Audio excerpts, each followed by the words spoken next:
Hai teman-teman, saya dari kelompok 10, saya Ridwan. Ini Daru. Ini Dinda. Terus siapa ya? Ini Fani, Sila, Cindy, Sasa, Hasna, Elsa, Akila, April. Dah itu aja. Terima kasih.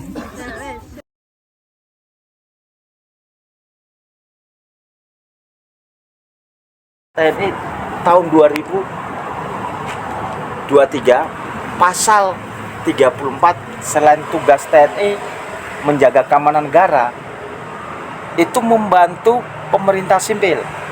Contohnya bencana alam salah satunya. Dan salah satunya juga yang seperti ini. Yang seperti ini tugas TNI membina generasi muda menjadi generasi penerus bangsa. Jangan kalian menilai TNI itu tugasnya hanya berperang keamanan negara, tapi juga tugasnya selain berperang membantu pemerintahan sipil. Nah, pemerintahan sipil luas, membantu Polri dalam tugas mereka. Apabila ada bencana, TNI berhak membantu. Jadi termasuk kalian, saya membina kalian. Kenapa dalam organisasi TNI ada Koramil dan ada Babinsa? Babinsa itu tahu kepanjangan Babinsa nggak? Apa? Ya, ini perlu dicatati. Jangan hanya bilang Babinsa, Bintara Pembina Desa. Jadi tugasnya Babinsa, dia mendampingi macam contoh desa, kelurahan. Jadi tugasnya seorang Babinsa, dia lebih efektif mendampingi kegiatan di kelurahan desa. Terus desa itu menyangkut banyak warga, sekolah yang kalian membutuhkan. Oh, saya ingin bagaimana meningkatkan kapasitas pemikiran kami sebagai anak sekolah, wawasan kebangsaan. Nah, kita. Jadi selama ini kan juga saya perhatikan SMA 1 belum pernah mengajukan permintaan materi wasbang. Ya mungkin kalian dari senior kalian mungkin PPI ya. Nah, paling kalian tuh PBB, tapi materi wawasan kebangsaan kan kalian sekolah nanti tolong masukkan ke bidang humas, wakil kepala sekolah bidang humas. Nah, kita butuh wawasan kebangsaan, materi wawasan kebangsaan. Nah, nanti materinya itu dari Koramil yang kasih materi. Nah, itu ada lagi. Kapan latihan militer rutin? Kapan latihan militer rutinnya biasanya dilakukan? Latihan rutinnya? Kita selama TNI itu tergantung dari satuan. Jadi kita ini satuan teritorial. Jadi satuan teritorial setiap triwulan itu hanya mengingatkan materi-materi militer. Kalau satuan batalion seperti 403 atau pasukan itu setiap program itu ada setiap. Jadi setiap triwulan ada latihan, setiap semester pun ada latihan militer. Kayak kalau di batalion seperti kayak di sekolah. Jadi kita itu berlatih dan berlatih. Jadi materi habis itu laksanakan latihan. Begitu, nanti kegiatan selesai istirahat, besok lagi belajar. Kali kita tentara TNI itu tidak sama tentara luar negeri. Saat mau berangkat tugas baru dia latihan. Tapi kalau kita suatu organisasi yang terikat, terkoordinir, kerjanya cuma belajar latihan di batalion. Tapi kalau kita di satuan teritorial, teritorial itu satuan Korem, Kodim, turun lagi ke Koramil teritorial itu. Yaitu tugasnya untuk membantu pemerintahan sipil. Tapi di samping membantu, kita ada setiap triwulan ada latihan yang fungsinya sebagai aparat teritorial. Ya, saya jelaskan sebenarnya pasti kalian kan tentang tugas-tugas babinsa seperti apa. Terus latihan menembak itu harus rutin. tiap semester, tiap 6 bulan sekali kita latihan menembak. Nah, karena itu sudah dianggarkan oleh pemerintah, dan senjata dengan munisi itu kan semua kan dari rakyat, uangnya itu dari rakyat, Pak. Itu. Jadi intinya TNI tetap profesional, selalu melaksanakan tugas dengan baik, dengan latihan-latihan rutin yang sudah diprogram sama Kementerian Pertahanan. Nah, terus ada lagi? Siapa saja yang berhak memberi perintah dalam struktur komando TNI? Kalau struktur komando TNI yang memberi perintah itu sangat detail. Mama, kita Babinsa, Koramil itu punya atasan dan Ramil. Dan Ramil itu punya komando pemerintahan ke Kodim. Kodim punya komando lagi pemerintahan atasannya Korem. Korem punya komando lagi Kodam. Kodam punya komando lagi. Kalau Kodam itu standarnya Angkatan Darat, organisasi Angkatan Darat. Jadi dia punya Kodam punya komandonya ke Kasat. Kasat punya komando ke Panglima TNI. Jadi kalau ada perintah dari Panglima TNI, programnya ini perintah kan dia nggak langsung ke satuan bawah, tapi langsung ke Kasat. Nah, nanti Kasat bikin surat turun ke bawah ke Kodam. Kodam bikin surat ke bawah ke Korem. Korem bikin surat, buatkan surat ke Kodim. Nah, Kodim itu baru turun ke itu ada kegiatan-kegiatan macam TMMD, TNI Manunggal masuk desa. Perintahnya. Jadi kita itu istilah kalau tentara itu kalau secara kasar mati di atas perintah.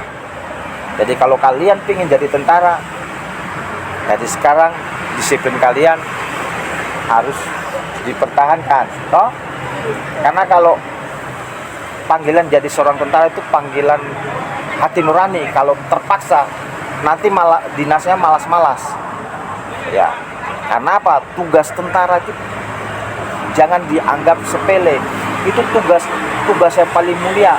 Tugas seorang tentara itu sudah mengorbankan jiwa, nyawanya dikorbankan, siap mati kapanpun, jiwa dan raganya terhadap negara.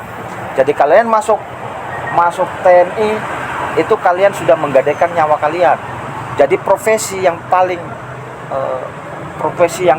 tinggi, yang paling ini suatu kebanggaan hanya TNI, karena kita sudah dikontrak untuk mengorbankan nyawa. Jadi kalian kalau mau jadi TNI mikir-mikir, atau mau punya suami TNI, kalian memikir-mikir. Jangan hanya cinta sesaat sudah jadi ibu persit, ditinggal tugas baru pemikiran menyesal. Jadi kalau kalian punya calon anggota, kalian harus benar-benar harus memahami itu. Tapi siapa kalian pendamping seorang prajurit TNI itu cukup luar biasa, punya tugas itu sudah termasuk jihad, ya. Ya, itulah profesi seorang TNI, ya, profesi yang sangat mulia, yang profesinya yang menggadaikan jiwa dan nyawanya terhadap negara. Terus ada lagi? Ada. Mengapa TNI harus netral dalam kehidupan politik? Ya, pertanyaan yang bagus. Kenapa TNI harus netral? Karena TNI adalah satu alat negara yang mempunyai senjata. Kalau dia tidak netral, dia memblok partai ini, negara Indonesia ini akan hancur. Karena mempunyai alat negara, dia bisa menggunakan alat negara untuk melawan politiknya dia. Akhirnya jadi perang saudara. Nah, TNI khususnya di Indonesia itu beda dengan tentara luar negeri. Tentara luar negeri itu bisa ikut pemilihan.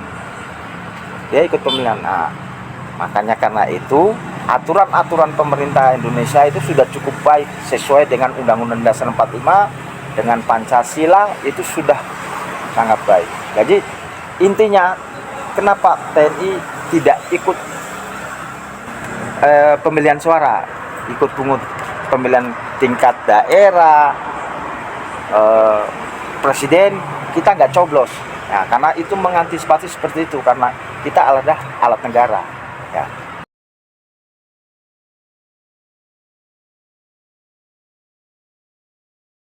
Ya, perkenalkan saya Ridwan, saya dari SMA Pakem. Terus ini siapa? Terus Siapa ini Anda ini? teman-teman saya mau sedikit memberi pertanyaan kepada Ibu. Saya sedikit menjawab. Ya, ya nggak apa-apa. Oke, apa yang mau ditanyain? Ya, yang pertama, apa tantangan utama dalam budidaya ikan air tawar, Bu? Tantangannya? Ya. Tantang sekali ya. Ya, banyak faktor yang sebenarnya mempengaruhi perikanan budidaya, terutama faktor anggaran, faktor lingkungan, faktor cuaca itu berpengaruh. Bisa dibayangkan ya maksudnya seperti apa ininya. Coba apa? Kalau lingkungan tuh kayak itu tempatnya. Terus kalau cuaca nanti panas terus hujan terus ya gitulah. Iya maksudnya ya, dalam halnya kalau lingkungan itu seperti sumber airnya itu sangat berpengaruh karena kita di perikanan budidaya. Dan lingkungan juga pengaruh. Nah, kalau kita ada di lingkungan yang tidak sehat atau tidak aman, ya kita pulang dan kita bisa nolak. Kan pengaruh juga. Kemudian anggaran itu pengaruhnya di misalnya kita mau pengadaan ikan baru atau kita mau pengadaan pakan, itu kan sangat berpengaruh, obat-obatan. Yang nomor 2, siapa yang biasanya menjadi target pasar hasil budidaya ikan? Hasil target pasar kita ini tupoksinya adalah penyediaan benih, calon induk dan indukan yang berkualitas. Target utama kita adalah pembudidaya khususnya perikanan. Kemudian juga dinas-dinas yang terkait yang membutuhkan produk kami. Kemudian juga perusahaan yang membutuhkan layanan. Yang ketiga, kapan waktu pemberian pakan yang paling efektif di dalam satu hari? Dalam satu hari pemberian pakan efektif tergantung ikannya. Jadi kalau ikan lele itu kan sifatnya nokturnal, artinya malam hari, dia akan aktif di malam hari, jadi lebih efektif kita sendiri sore hari. Kalau untuk ikan yang lain itu akhirnya menyesuaikan dengan kondisi kami juga. Jam biasanya pagi dan siang hari. Sore enggak? Karena nggak ada orangnya. Iya. Ya, nomor 4, gimana tempat pembelian bibit ikan unggulan? Tempat pembelian bibit ikan unggulan, iya di sini. Sini. Ya, kita kan menjamin ya, kita menjamin bahwa produk kita itu adalah memang produk yang unggul. Garansi nggak? Bergaransi. Jadi unggulnya ikan itu ada banyak hal. Misalnya pertumbuhannya yang cepat, kemudian keseragaman, kemudian dari sisi warna, dari sisi dia tahan penyakit, itu merupakan keunggulan. Dan itu salah satunya kami jaminkan juga. Dan selanjutnya, Bu, mengapa ikan harus diberikan secara teratur sesuai dosis pakannya? Pakannya, Anda makan kenapa? Karena apa? Iya, untuk apa? Biar nggak mati, Terus selain itu biar tidak sakit, terus itu terus bisa ada tuh Ya. nah itu jawabannya. Ya, not terakhir, Bu. Ya, tadi Oke, terakhir dulu. belum kan? Kan banyak kali, tadi cuma 4 tuh tadi. Baru 5 tadi. Ada 50.000. Bagaimana cara menjaga kualitas air kolam agar ikan tetap sehat? Menjaga kualitas air kolam agar dia tetap sehat. Air kita ini berasal dari sungai Kaliopa.